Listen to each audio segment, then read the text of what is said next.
Okay. It says we are live. I must assume that we are. Let me refresh. Oh, there we are. Okay. Yes. Hello, everyone. Hi. I am Erin, the co-host of the Readathon. And I am Anna, the other co-host of the Readathon. Welcome to all of you watching. How's it going? This is the first time that I have streamed on YouTube, so apologies in advance for any tech issues. Yeah, if there's anything, that sounds wonky, let us know. But yes. Fingers crossed that's going okay. Hi, Chicken Man. Okay. I need this banner. Let's see if it shows up. Ooh. Fancy. It did on our end. Yeah. Technology.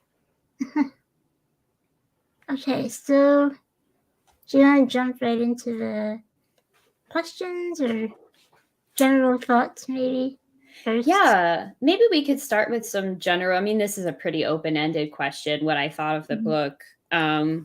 Well, I don't normally annotate my books, but for this one, I made an exception. There's like so many sticky tabs here because there were so many things that I read in this book that I just really wanted to remember and call out. So I think, needless to say, it left a really positive impression on me. And I read the paperback copy of it. I think you mentioned you did the audio and paperback? Yes. Yeah. And some of the audiobook had missing essays. So I missed about 2 or 3. But the ones that I read, I absolutely loved. I gave it 5 stars. I think I did too. This was a reread for me because I read it originally when it came out and then clearly added more notes to the book after reading it the second time around. But no, I really liked the book a lot. I think what I was most impressed by was like the widespread of authors that Alice got together for this book. I think that was my favorite bit of it because a lot of times if you read books that have a lot of like disabled people in them, if they're like nonfiction books or things, number one, it's not as easy to find ones that are written by disabled people ourselves, although that's changing. And number two, sometimes it's just like all of one type. Like Alice has talked a lot with Phyllis Thompson about things like disability too white, or it will only be like one particular type of disability or one particular type of identity that's like focused on a lot. And this book really impressed me with the variety of people who wrote essays for it. Yes, I did enjoy that. Like, not only like diversity in the ways that we understand, but different disabilities. Yes. Presented, yes. Which I loved. Like, that was really awesome. Hello, Chicken Man and Sawyer. Hi, Sawyer. And Kitty reads a lot. Welcome. Hello. Chat. So, what did everyone else think about this book? If you've read it, have you read it first of all? And let us know what you thought. And yeah, we're also going to be doing some questions related to specific chapters. But yeah, I did love this book. I thought it was the best book that I have read about disability, just because of the range of topics, and it was really wonderful, I thought. Yeah, this is definitely also one of my like most gifted books. Whenever people, ask me what's good to read or like, would you just give a recommendation or something? I'll just give them a copy and be like, this one. Yeah, this is like the go-to. Yeah. About disability. I think it's such a good resource too as an essay collection because you can go and look at, I mean, in the back of the book, there's like short biographies of all of the authors and a bibliography. So it's actually a really great place to just go as a resource to like find what other works the authors have done in addition to their essays in here. And that's been like really fun for me to go through and be like, all right, now I'm going to like check out what else this author has written. Yeah, it was really great. Yeah. Sawyer said that they loved it 5 out of 5 stars. Nice. Yes. Yeah, every time, I'm sure if I read this again, and I'm sure that I will, that I'll just learn something new every time, because there's a lot of different layers and understandings in each essay. For sure. I also recently learned that there's now like an adaptation out for young readers. I remember when the book came out first, there was a plain language adaptation that came pretty quickly on the heels of the main publication. But then when I was doing some research for this round of the Readathon, I learned that there's now like a young adults version Yeah. of the book too, which I thought was really cool. I always like it when that happens.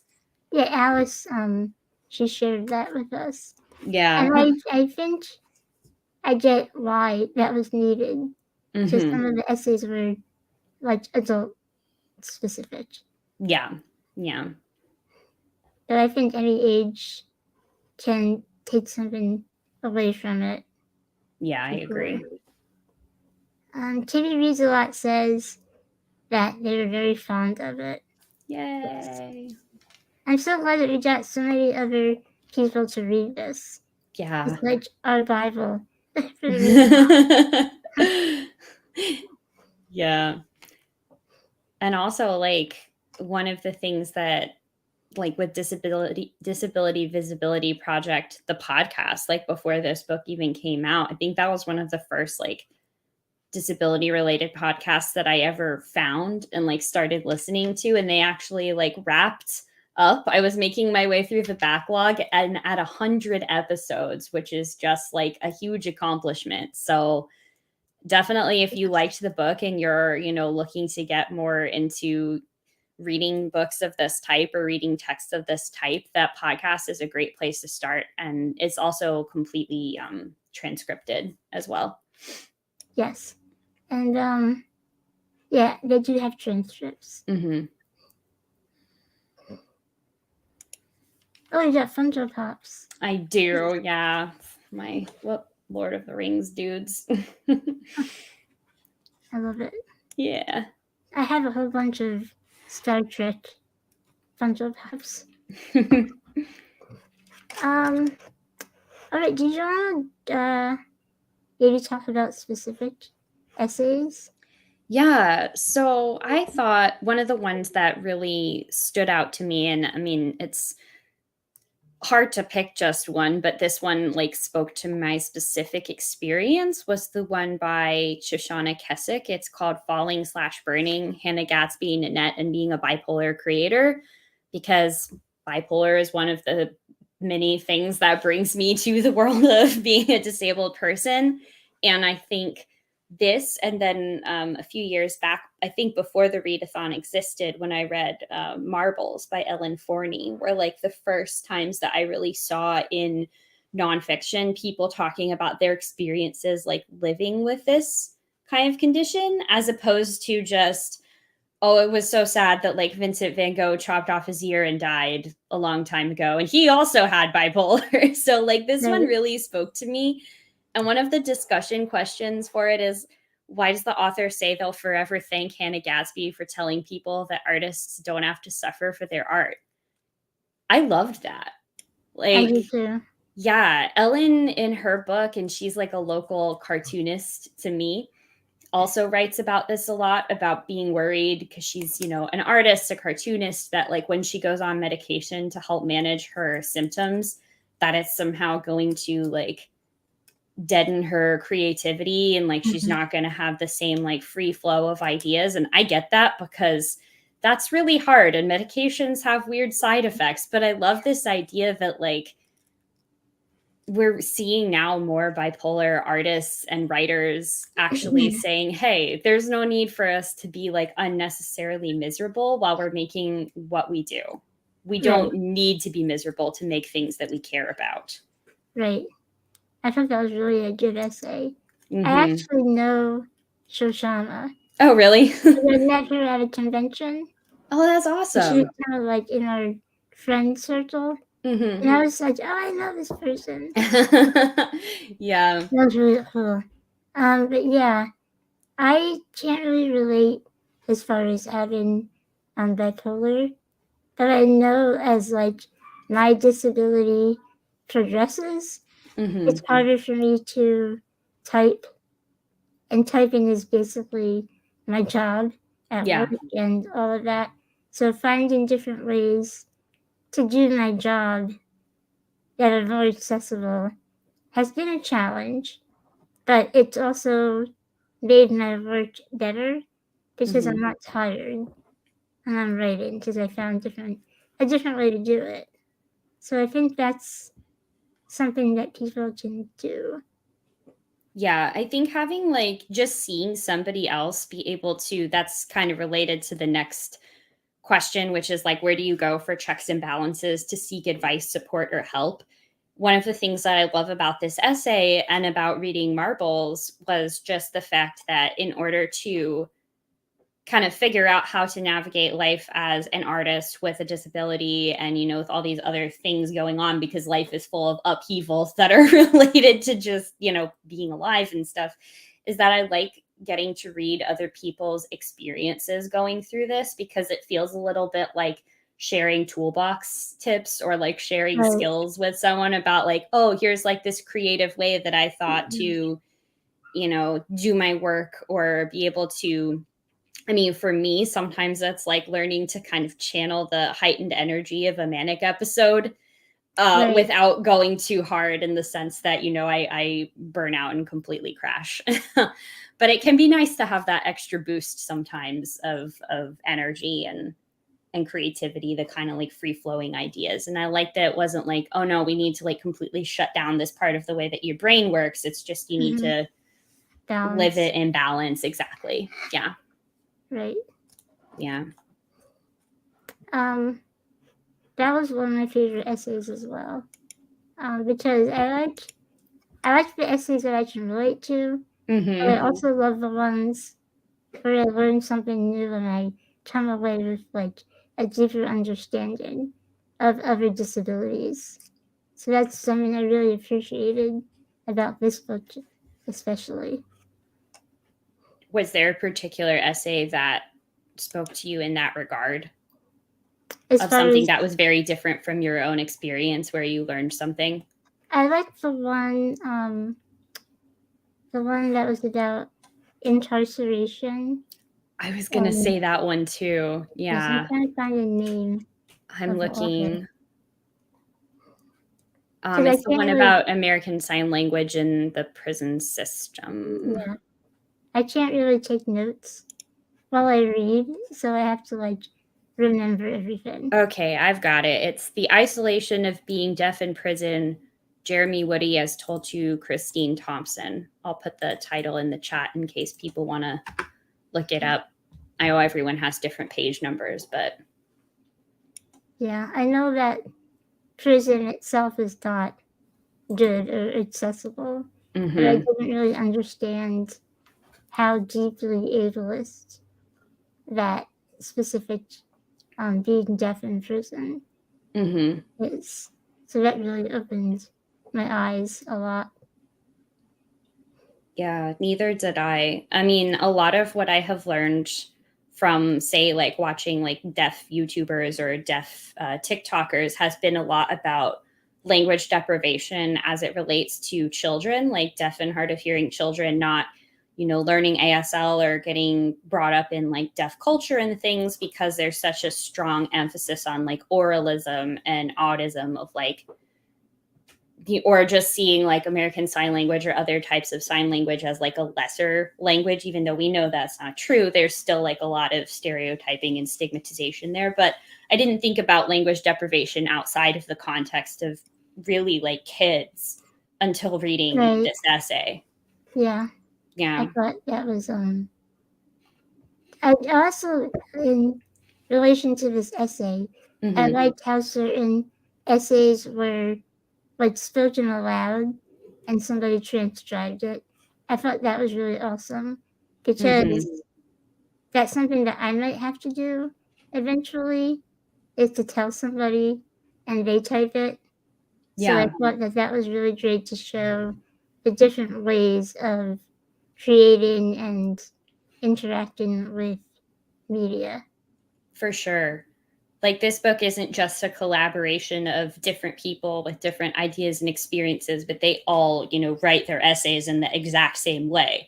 I Right. loved getting to see that as well, just like the different ways in which people approached this process. And, some of the other people like Elsa Hunison in this book, since her memoir has come out after the release of Disability Visibility. So it's been really cool following like these various essays that she's had published like in this book or online or like in Uncanny Magazine, and seeing that kind of trajectory of then now she's come out with something that's book length, and I'm just like, yes.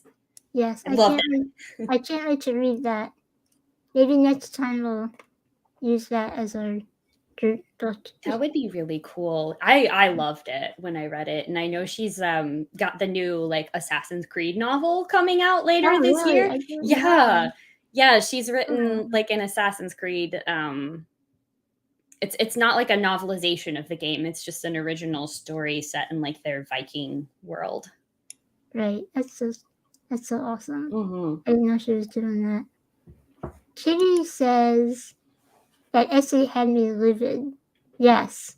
Mm-hmm. That essay, I was so angry. Just a lot of the essays were very upsetting for obvious reasons. Mm-hmm. But I felt there was a lot of power behind every essay. Yes, an Assassin's Creed novel. Absolutely. I was going to say something and I forgot what it was. It was about a specific essay. The one about, I'm trying to find, it'll come back to me. But yes, I like the one by Sandy Ho about the freedom to be allowed. I thought that was excellent. And Haben Derma, her essay about guide dogs, I thought was excellent. I mean, they're all fantastic, but those are the ones that really stood out to me. I liked one of the questions in Haben's essay too, about like, why does the author describe it as ableism when someone assumes that their guide dog brought them to where they were going? Was like a really like provocative kind of food for thought for me, because like it wasn't that I thought that guide dogs had like, you couldn't say like, take me to the grocery store and they have that memorized or something, but it wasn't until I read more essays or books by people who are guide dog users or guide dog handlers that I actually really understood, okay, this is how it works. And you learn more about, why it's really important to, not distract a working animal, for instance, or why it's really ableist when different places say like, no pets allowed, guide dogs are okay. And it's like, well, it's kind of like two separate things here, because a guide dog isn't a pet, like it's a working animal or something. So yeah, that was definitely very, very eye-opening for me as well. Sawyer said that it made them think about how other systems are built in inaccessible ways and how we can combat that. Yes, it definitely made me want to do research outside of the book, which I think is always a good indication of a really powerful read, for sure. Sweet. Was there anything else? Any other thoughts about the essays? Let me see. Yes, Sawyer, that is a good book. I started to read it last week and I am enjoying it so far. It's the deafblind Hagen, the deafblind woman who conquered Harvard Law. And she's incredible. If you can find any videos of her online, she's really a great presenter and a great feature. Yeah, and she's got a great YouTube channel as well. I was making a playlist of different, it was just called like the Disability Talks playlist. So I'll probably share that out like on our Twitter after this show is over. It's something that I'm like always adding to because I know that when the next readathon comes around, it's nice to just have that all in one place and then people can go and like pick what things they want to watch or listen to. And I think I have a couple of her videos in that playlist. Yeah, she's great. Yeah. So, did you want to do the giveaway? Yeah, so we have a couple of little signed like book plates here. I have them in my drawer. And then some bookmarks from the Disability Readathon that we designed. It just has like our established 2019 and our website on the back. The signed book plates are from Alice Wong, and she was kind enough to actually like mail them along to us. So I will go ahead and get that sorted here in the chat real quick. If anyone wants to like enter the drawing for that, we have a way to do that. The bookmarks came out really great, I thought. I know. I was so pleased with that. The nice, like, glossy paper was totally worth it. And I was like, you know what? This will be so pretty. I'm going to go glossy. Okay. So the way that you enter is we have this little Twitter here, or a little Twitter post here. Go to that. Make sure you're following us on Twitter. And then there is a little area for you to comment something that you read for the readathon, which it seems like almost everyone here read the group book, Disability Visibility.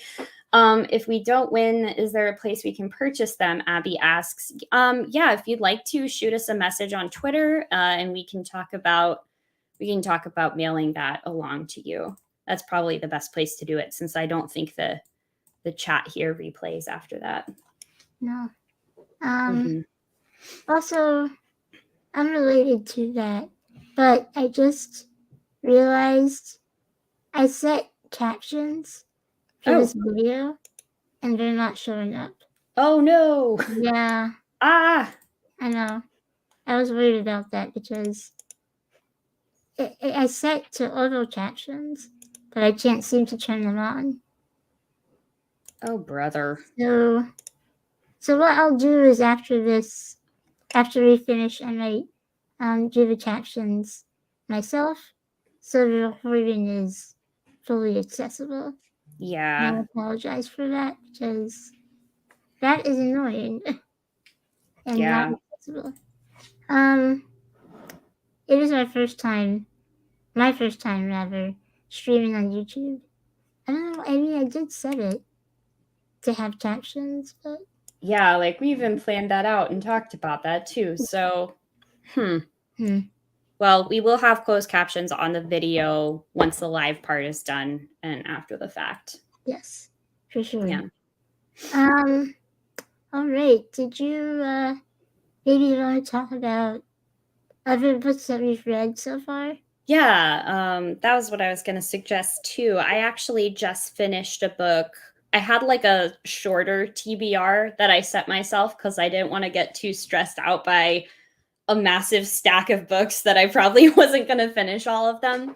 And I finished one yesterday that I didn't think was going to be here in time for the readathon, but it was from my library, and it's called Smile, The Story of a Face by Sarah Rule. And it's a memoir about a woman who is a playwright.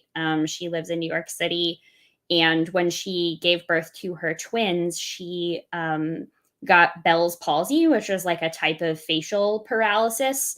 And so it was kind of her memoir about like adjusting to being in this different body and also learning that she had a bunch of other autoimmune disorders going on beneath the surface. It just all brought all of this to light. And she was talking about that in relation to also her being a parent, her being an artist and a playwright who, you know, works in the entertainment industry where like your face is very important of like people's first impression of you.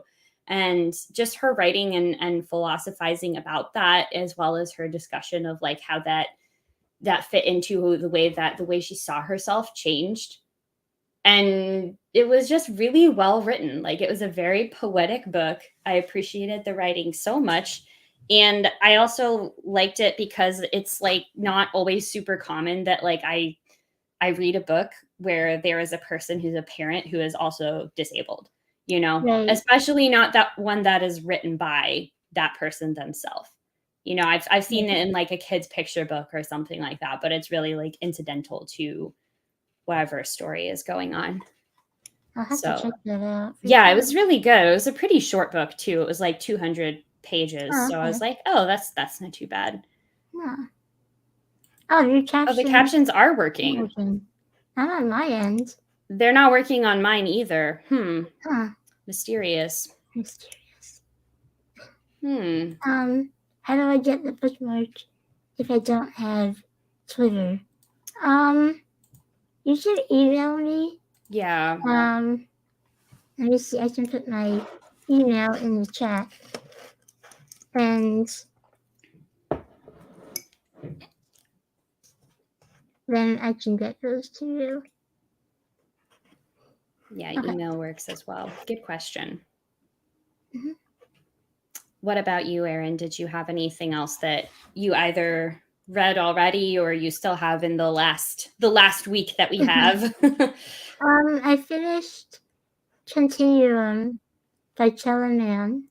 Oh yeah. Which was only 65 pages, but I thought it was very honest and powerful, and the way that he how do I say this, like their relationship with the parents, I thought was particularly like comforting in a way.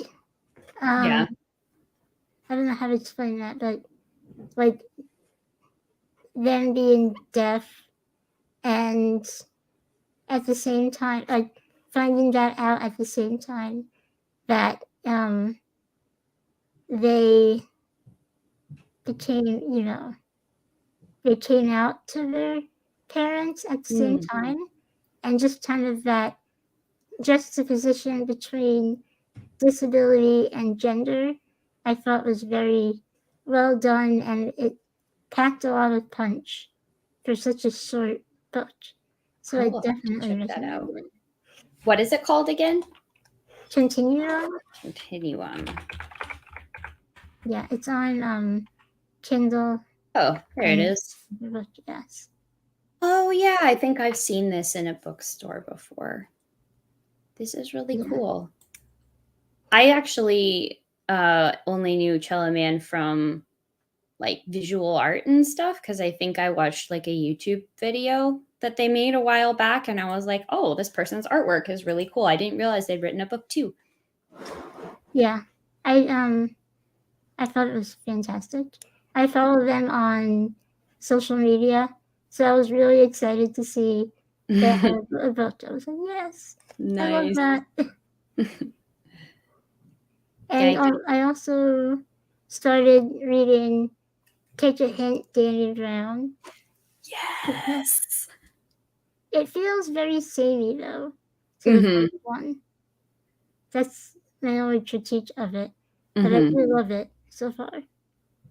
I really liked Zafir, the love interest, was I think probably one of my favorite like love interest characters I've ever read in a romance book because he's such a sweetheart. I love him so much. Yeah, I do like the characters. The characters are what is my favorite thing about the series. Yeah. So far. For sure. Also, Gigi, the grandmother, is definitely like top tier of fictional like family members. Yeah. I haven't gotten to that part. She's just so good. Yeah, I think I listened to that on audiobook, I think earlier this year or late last year, and I haven't finished out the trilogy yet, but I did listen to, because I wanted to do some like podcast listening or oral history recording listening for the Readathon. And there's this podcast that I started listening to that's called The Rest Room, like 2 words. But it is by a podcaster who's disabled, and she does a lot of different interviews with people. And she did an interview with Talia Hibbert, who's the author of the Brown Sisters books, about what it is like being a disabled author writing characters who share the identities that you do, but also what her actual like writing process and work day was like, with like managing things like chronic pain and chronic fatigue. And I'm like, yes, I want more people to talk about like those specific things, because I'm like, no, I want advice on how to manage this too. Right, Yeah. yeah. Yeah, and so that interview was definitely awesome. So he said he's definitely teddy bear material. Yes, I think indeed. so. I think more so than the first guy in the first book. Yeah. His name I totally forget. I remember he was called Red because he had red hair, but I Oh, don't right. remember what his name was. I read that, was it last year? Or the year before? I don't know. These Yeah, I last read that one a 2 years are while like ago. the same year. Mm-hmm. Yeah, I loved Get a Life All Year Round. I stayed up until 5 a.m. reading it. Nice. I can't stop. Do you have anything else that you're looking to read or finish up with before the readathon ends this week? I don't think so. This month has been like so intense at work, and then running the readathon, and then reading. It's like, Yeah.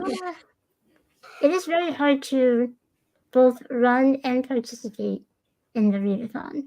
It is. But I love it, and I'm so happy that other people love it too. So am I. I think I have one more book that, again, I was waiting at the library just to see if it came in. But my mom actually recommended it to me, and it's called The World's Strongest Librarian. And it's about a guy who's a librarian who has Tourette's. And he literally becomes like the world's strongest librarian because he decides to get into like bodybuilding and weightlifting at some point in his life. And I was like, Mom, what is this book? And she's like, trust me, you'll like it. It's a good story. And he's a hilarious writer. And I'm like, where did you find this? And she'll like text me or call me and be like, have you read The World's Strongest Librarian yet? And I'm like, I'm almost there. So I at least want to start it this week. I don't know if I'll finish it this week, but it's not a finishing contest. It's just Right. It's just reading and having fun. Yeah. Right. Mm-hmm. I'm going on vacation next week, Ooh, so I'm going to complete the Read Outside challenge. Yes. Which I'm excited to do because I don't go outside that much. Yeah, it's kind of nasty out there where I'm at. Everyone has like allergies all the time, all of the trees everywhere. I'm just like, if I'm reading outside, I'm like reading near a window where I can see outside. Mm-hmm. That counts. Yeah. All right, sweet. Sawyer said, I'm going to try to finish Sound of a Wild Snail Eating as my outside book if I get lucky with the weather. Well, good luck. That's a really interesting title. I'm going to add that to my Sound of a Wild Snail Eating. Is it a what's the age range? It looks like it's a memoir. It looks like it's written for adults. Cool. I do love that title too. Oh, it's actually about a real snail and a woman who had a pet snail when she was on bed rest. So it was like her buddy. Oh, that really sounds interesting. I have to read that now. I know. I like the little mollusks. Where do you usually get your books from? Well, recently, because my library has opened their physical stuff back up, I can actually go there again, which is exciting. masked and distanced and everything. But I usually just put the books on hold and then go in and pick them up and then, leave the building. I'm not like lingering inside. So usually library books, sometimes on the Libby app. And then I have like a local bookstore that I will go to get like my paperbacks. Sometimes that's where I got the Disability Visibility book from. I have, I just started, not just started, but a few months ago, I started to get Fairy Loot. So, oh, yeah. That's where all my books are coming from right now. And also the library. I just found out my library does Libby. So I'm like, now I can read everything. It's such a good resource. Honestly, I use that so frequently for audiobooks, and they make it very easy to use. You don't even necessarily need to have a library card to use the app too, depending on your library district. So there are a lot of things that you can check out, even if you don't have an actual like library barcode card. Yeah, our library in our town is a historic building, so it's not accessible. So, the public library has stairs, and but they just started to get like Libby and Hoopla is the other one. That you can get ebooks and audiobooks from, so that's good. The book lives up to its great title. Yes, I hope it does. Because that sounds great. Definitely bookmarking that page so that I can see if our library has it. Libby is a lifesaver. It really is. I was just talking to Anna about how I have to read an audiobook along with a physical book, and I much prefer to read physical books than ebooks. Just I like the way the paper feels, and it's like that whole experience. So I go through a lot of audiobooks.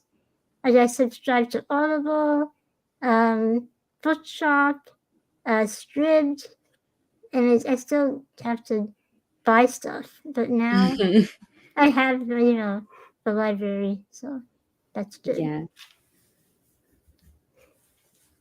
All right. Was there anything else you wanted to chat about or any questions? We're gonna do another round next year. Of course. We're very excited. Yes. I'm looking forward to it. We've been doing this for 2019, 2021. This is the fourth round, or the fourth year, I guess, that we've done, because there were some years where we did 2 rounds, which looking back, I'm like, how did that happen? Mostly you is how it happened, but I'm just looking back, that's a lot of work. It is a lot of work. But it's really cool that it has lasted for 4 years. Wow, go us. Go us. Yeah, like it's lasted as long as a high school graduation or a small child, toddler. We have a child. Yes, we have a child. I don't have anything else in particular. I will just share the link to the giveaway in case anybody joins a little bit later. But yeah, we're giving away some book plates that Alice Wong signed for the group book, as well as, excuse me, speaking of allergies, as well as some of our lovely, nice Disability Readathon bookmarks. So if you would be interested in getting one of those for yourself, you can either enter on Twitter or emailing Erin at geekygimp.com. But that's all I have. You got anything else, Erin? I don't think so. All right. Well, thanks, everybody. Yeah. Thanks for being here. It was really fun. I had a good time. Yeah. I think when we hang up from this call, I'm actually going to go start reading The World's Strongest Librarian. Well, have fun. Yeah. Thank you, everyone. Thanks, everybody. Have a great day. Bye. Bye-bye.